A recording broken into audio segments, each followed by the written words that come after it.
The changes that are going to have to be contemplated are going to be significant.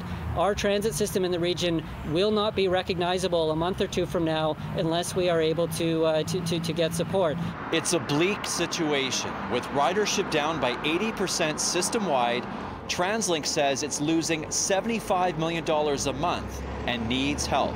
We have a public transit system that is largely funded by transit fares and the gas tax, and over the past month those revenue sources have declined significantly.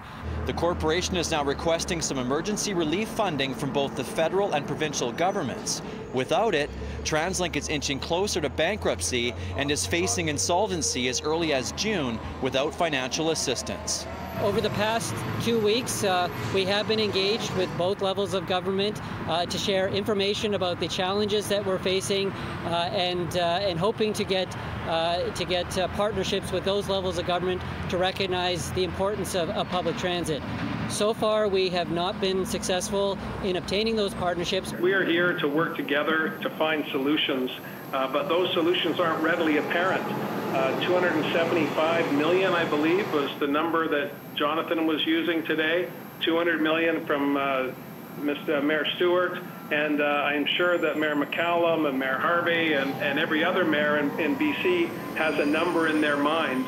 Right. We need to see the depth of the problem before we can start to dig our way out. In a statement, TransLink CEO Kevin Desmond says it's a dire situation which will force us to cancel entire routes and significantly reduce service levels in all transit modes, meaning far longer wait times and much more crowding for customers. Since the pandemic began, TransLink says it has reduced bus service by 15 to 20%. There are fewer SkyTrains being used. Plus, there's been a reduction in the number of West Coast Express trains and C-bus trips. But were these reductions enough? Could this situation have been avoided or at least prolonged?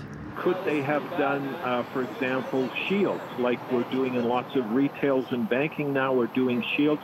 Could they have quickly come up with a solution to shield the bus driver from the people getting on and off the bus? Would that have been workable?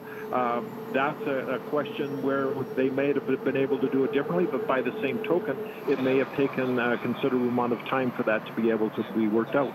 I think it's important to note that a transit system isn't like a light switch. It doesn't just turn off and turn on again immediately. The Metro Vancouver Mayor's Council is holding an emergency meeting later this week to discuss potential options and cuts to service.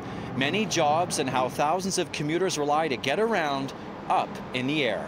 I mean, if they have to cut, they have to cut. Well, yeah, I heard ridership's down like 80%, and they have to realize this is an essential service to any major city. I don't have a car to drive, or I don't have friends I can call up to pick me up or take me out, so yeah, for me, transportation would be a lot more harder for me to get to where I want to go and get to work and everything. In Coquitlam, Greg Harper, City News.